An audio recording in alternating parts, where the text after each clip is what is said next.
Grabe naman yan mga katunying. Napakaganda namang kulungan yan. Yan o. So gagawan ko sana sila ng swimming pool dito ngayon mga katunying, ngayong araw. Kaso nga lang nakita ko yung mga pato kinakain yung damo. So sa ngayon ay hindi na muna, para makain nila yung damo muna. Tapos kapag wala ng damo saka natin hukayin sila mga katunying. Tapos andun yung itlog oh. Ayaw ko lapitan, baka suwagin ako eh. Tapos ganito na kalawak dito mga katunying. Yan. Hindi na din siguro ito mapapasok ng aso mga katunying.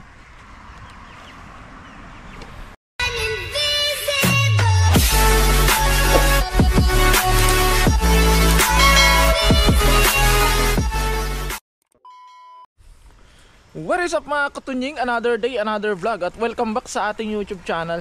At ngayong araw nga pala mga katunying ay nandito tayo sa garden. Ayan o, yan. So update na naman tayo sa garden mga katunying. At meron tayong isang good news. Dahil yung ating pato ay nangitlog na mga katunying. Ayun o, tatlo na ang kanyang itlog. Ayun o, diba? Ayun sila o. Ayan. At yun mga katunying, dahil hindi ko alam kung kaninong itlog yun, dahil nagumpisa yun nung nakaraang araw pa. Bali pangatlong araw na ngayon, kaya tatlong itlog na. Hindi ko alam kasi dalawa yung babaeng pato natin. Hindi ko alam kung sino sa kanila. Hindi naman natin nababantayan. Kaya ayun mga katunying. So ngayong araw ang project natin dito sa garden mga katunying, ilalagyan natin ng extension. Yun o. Yun. Meron na tayong mga poste dito. Pero dadagdagan pa natin mga katunying. Isa pa dito, isa pa doon, sa doon, tapos doon. Dahil last week mga katunying, binigyan ako ni boss ng tawag dito yung metal fence para pambakod ko daw dito para hindi na siya pasukin ng aso, dahil pati sila ay nang hinayang doon sa nangyari sa aking manok doon sa sinapit niya. Kaya sabi nila ay bibigyan daw ako ng metal fence. Kaya binigyan nila ako. Ngayon ang gagawin ko ng mga katunying, binigyan nila sa akin, yun naman yung idudugtong ko dito. Tapos tingnan nyo yung kanilang liguan, yun mga katunying, ay maliit lamang. Kaya kailangan kong gumawa ng medyo malaki dito.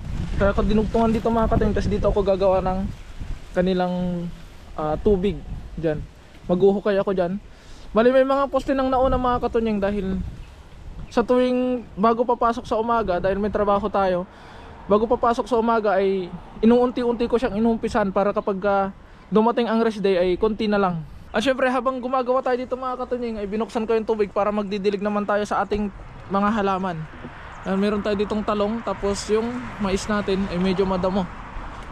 Hindi pa natin malinisan mga katunying. Tapos yung kalabasa natin ay malalaki na. Yan, gaganda na oh. Gaganda ng tubo ng kalabasa mga katunying. Kaya syempre simulan na natin ang pagdidilig, nang masimulan na din natin yung gagawin nating bakod doon. At kung may oras pa tayo mamaya ay hukayin na natin para malagyan ng tubig. Tapos tatanggalin ko yung isang dingding doon mga katunying para makalabas yung pato doon pag natapos na yung ating bakod. Kaya simulan na natin mga katunying. Let's G!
At ayun mga katunying, sa tapos na nating nailagay yung ating metal fence. Ayan o.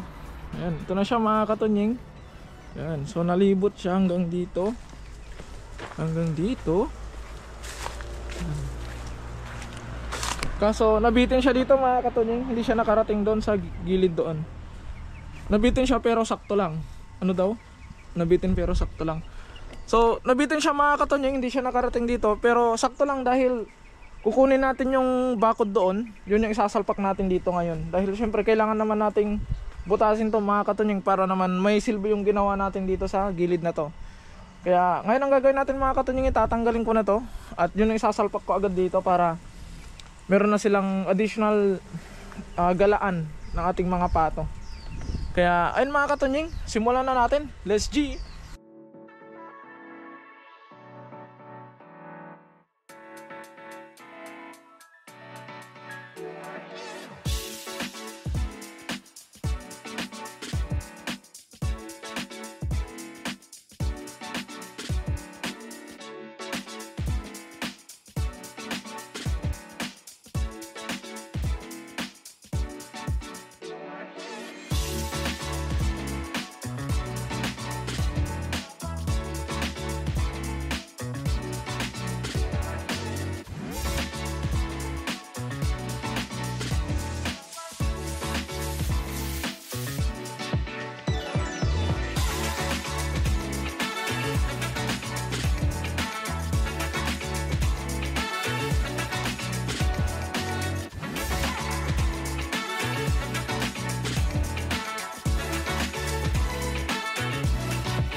At ayun mga katunying, sa wakas ay natapos na natin.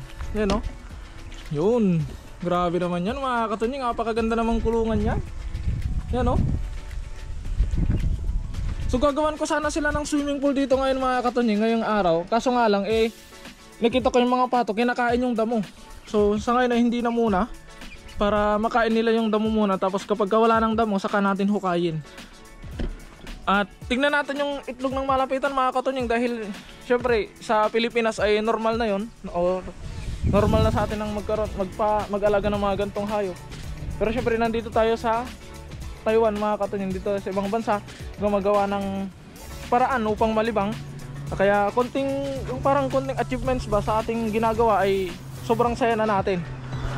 Kaya ayun, papakita ko sa inyo mga katunying. Tulog yung pato. So ito mga katunying, nilagay ko siya dito kasi kapag kagabi yung mga pato ay dito sila natutulog at yung hangin kasi mga katunying ipapunta doon para may harang sila. Dito tayo sa loob. Yeah. So ayun, medyo basa. Ayan sila oh. Wow. Yung itlog. Andun. Andun yung itlog oh. Ayaw ko lapitan, baka suwagin ako eh. Tapos ganito na kalawak dito mga katunying. Ayan. Hindi na din siguro ito mapapasok ng aso mga katunying. Ayan, ganyan kalawak mga katunying yung kanilang kulungan sa ngayon. Kaya ayun mga katunying, at hanggang dito na lamang muna muli ang update sa ating inuumpisahang farm. So ayun, numisang farm natin, mini farm, Tunying's mini farm mga katunying. So pagka natapos yung winter mga katunying, bibili na tayo ng panibagong manok dahil sa ngayon ay bumili kami ni Kapenyo ng 6 na sisiw mga katunying. Isa lang yung natira. Andun siya. Hinalo ko sa pato. Kaya patapusin muna namin ang winter bago kami bumili ulit. Tapos palakihin muna natin siya sa cage. Tapos saka natin siya ililipat dito para sama-sama sila. Kaya ayun mga katunying, maraming salamat sa walang sawa niyong suporta sa akin at sa aking nakakasama. Mag-iingat po kayo palagi and God bless po. Bye bye.